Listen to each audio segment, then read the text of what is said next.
The detectives of the Extraordinary Persons Division are responsible for seeking the truth and handing down the justice. These are their stories. All right, you two. Look, this is a really important case.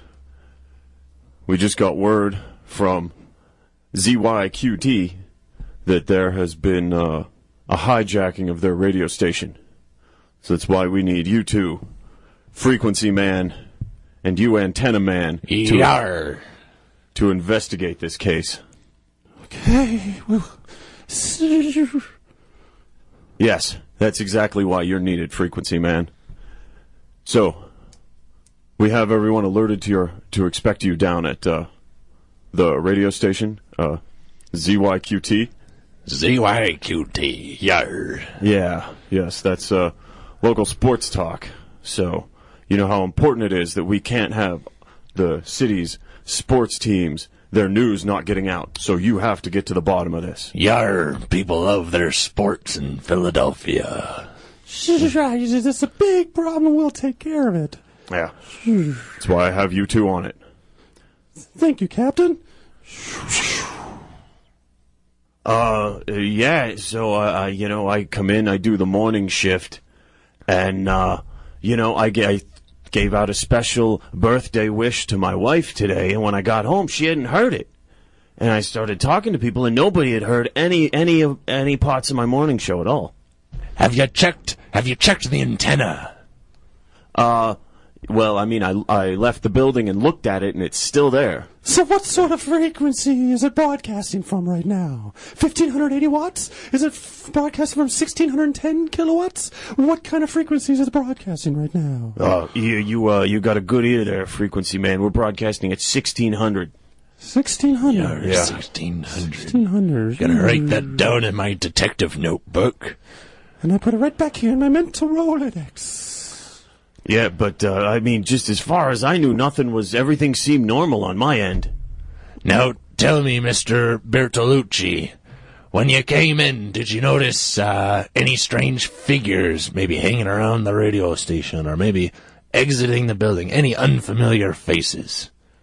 Well, I mean, there was a new janitor guy, an overnight cleaning guy that I didn't recognize, but I didn't think anything of it.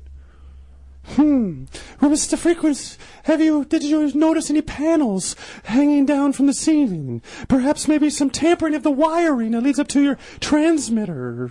No. I mean, I don't have to mess with any of that. Who's in charge? Where's the station supervisor? Well, I mean, Frank, the producer. Frank. He gets into that. Hey, Frank. Yeah, what do you need? Yeah, these guys, they got some questions for you. Oh, okay. How can I help you, gentlemen? Yar, hi there, Mr. Frank. I'm Antenna Man. This is my detective superhero partner, Frequency Man, and we've got some questions for you. Have you noticed any unfamiliar faces, or perhaps is there any bad blood? Have you noticed there's been any fierce competition between you and the other radio stations? Well, I mean, not that I know of. I mean, I get along pretty well with everybody. I just like You seem like a pretty mild man to be in the business of radio. Yeah, Frank, that seems a little bit strange. How did you get into radio?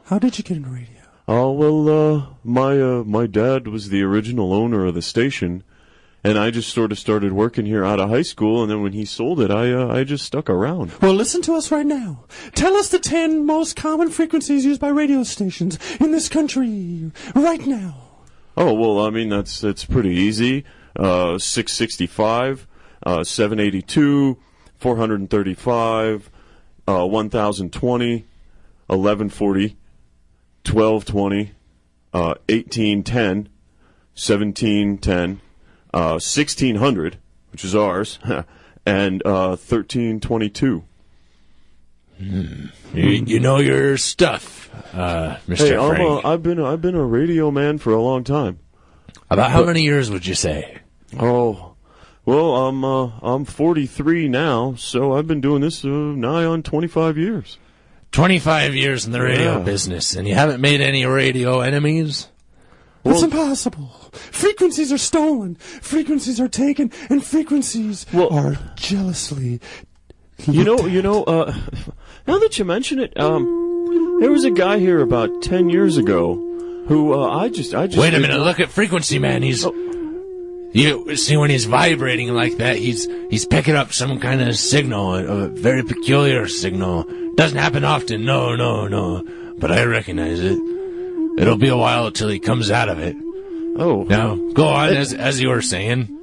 Well, I mean, just about 10 years ago, there was a guy worked at the station here pretty briefly. He and I got into a bit of a row one night, over his, use of, his outros on various segments. He was really quick about it, and, but, His name? Oh, his name was, Jack Kurthrud. Jack Kurthrud. All right, then. Oh, that's spelled Q-U-I-R-T-H-U-R-D. Where can we find Mr. Kurthrud? Antenna Man, that name sounds familiar to me. In the radio business, he's a legend of the business. I don't think Frank is telling us the whole story with his relationship and past with Mr. Kurthrud. Oh, all right. Well, one last question, and then we'll go out and look for this Mr. Kurthrud. Go Have you ahead, hired any? Have you made any additions to your employee in the janitorial staff? Oh, I don't handle that. That's an outside company that we contract to. And what's the name of the company? It's the Clean Sweep. The Clean Sweep. Spelled with a K. All right then. Oh, there goes Frequency Man again. Here, can you help me carry him into the car? Because when he's like that, he can't move on his own. Oh, sure, yeah. Anything I can do to help you guys. All right, thank you, Mr. Frank. So how long have you been working for the Clean Sweep? I am, new, about 2-3 months. 2 to 3 months, all right. Yep. And are you familiar with the account with ZYQT radio station? Oh, yeah. Yep, I am. I clean there. Oh, you clean there. I do. It just first time last night. First time last night. Yeah. And did you, well, I guess I can't ask you if there's anything unusual because it is your first night, so you don't know what the usual is. Yeah, I don't know. No, I don't know. How did you feel when you left after your first shift? Did you feel like this was a place for you to work continuously, or was this going to be a place that you might not have to stay much longer? Well, I felt, I felt good after a hard night's work, and but yeah, I don't think I'm going to be going back there. Well, we can sense that there's a problem because you have 2 pieces of bubblegum behind your ear. Hey, whoa, there's everybody's putting bubblegum behind their ears now. It's only because of stress. I know that you're stressed. You clearly must have a problem that you did not tell us when your first and only shift at the radio station. I mean, it was just a normal night, say. Some guy showed up at about 3:30 in the morning, but other than that, everything was pretty normal. Why did he show up at 3:30 in the morning? Emergency repairs. At least that's what he told me. On the equipment itself, or on the plumbing, or maybe the toilets, or maybe was it repaired to the structure of the building? What was the problem? Yeah, what were you repairing at 3:30 in the morning? What was the emergency? Hey, well, I wasn't doing it. It was, I believe his name tag said Bill. But he came in and he was in the room with all the microphones and the wires and such. Bill, eh? And what, can you describe this fella for us?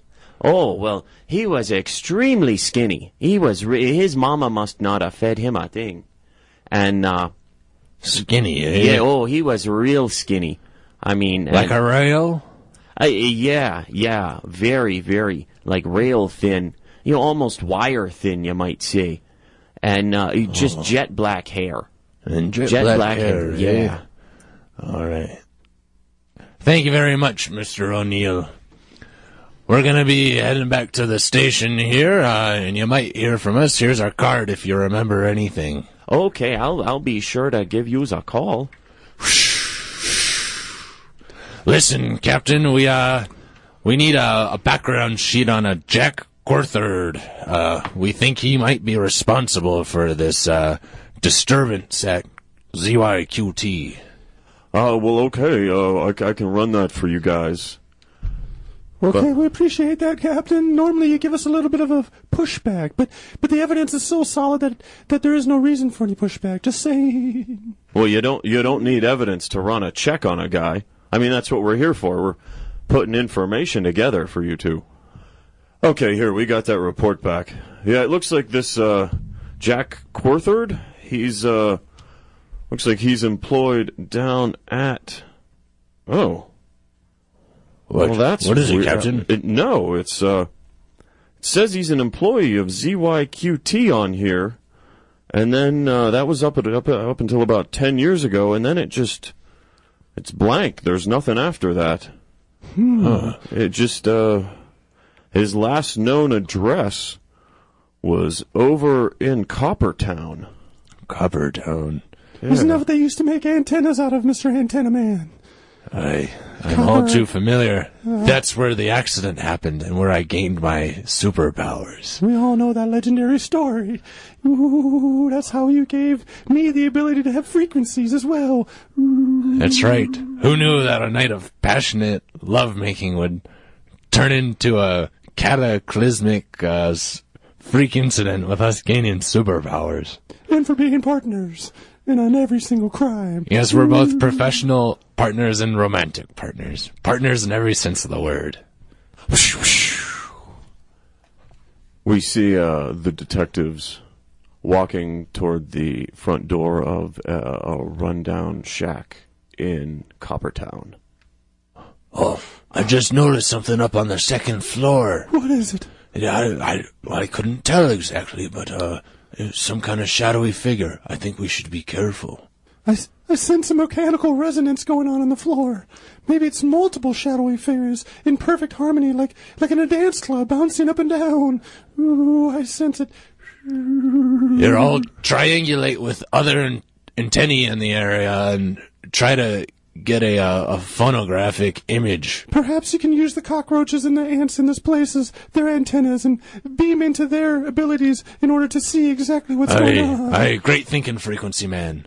Whoa, whoa, whoa, whoa.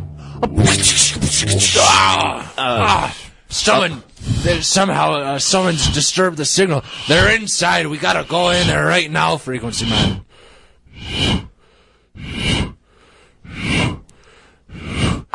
That sounds like a very disturbing noise. I think he's a big, big beast, Antenna Man. The door bursts open. Light frames a very skinny, rail-thin figure standing in the doorway. Halt! Stay where you are! Jack Corthard. Corthrude. Corthard. How do you say your name? It's Corthard. It's Jack Corthard. All right then, Jack. We know what you've been up to. Stealing the signal from ZYQT radio station. We want to bring you into the station. Not the radio station, but the police station. What kind of grounds you got to take me for that allegation?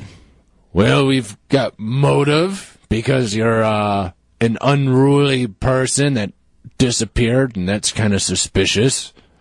And we got some anecdotes from employees. Well, in this day and age, I do everything on bitcoins off the grid, so I don't know what is so suspicious about that. Bitcoin's not off the grid. It is off the standard grid for most people. Well, that's as on the grid as you can be, I feel like. Hey, Antenna Man, this is the captain. Yeah, Captain, what is it? Just got to follow up on that report. It looks like this Jack Corthard is up to 9 years delinquent on his taxes. Feel free to take him down. All right, then. Whoa, whoa, whoa, whoa, whoa, whoa, whoa, whoa, whoa, whoa. I'm capturing you, Jack Quarthird, in my antennae rays of captivity.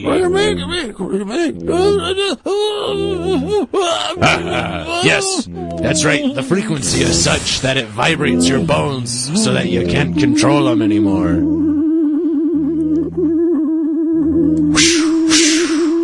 All right, Captain, here's the scumbag that's been stealing the signal. He admitted it in the car. Oh, I nothing to say about that. Nothing, Captain. He was talking in the car. Me and Frequency Man gave him a good shake and a poke. hey, well, you have license to do whatever because he's delinquent on his taxes, so it's all permissible in the super court. Man, great job. Antenna Man, Frequency Man, you guys really came through. It's because Antenna Man and I are not only the best crime-fighting partners on the planet, but we're also romantically bonded together. And that makes for a great team of detectives. High five. It makes for great partners. High fives all around. High five, Jack Quarthird.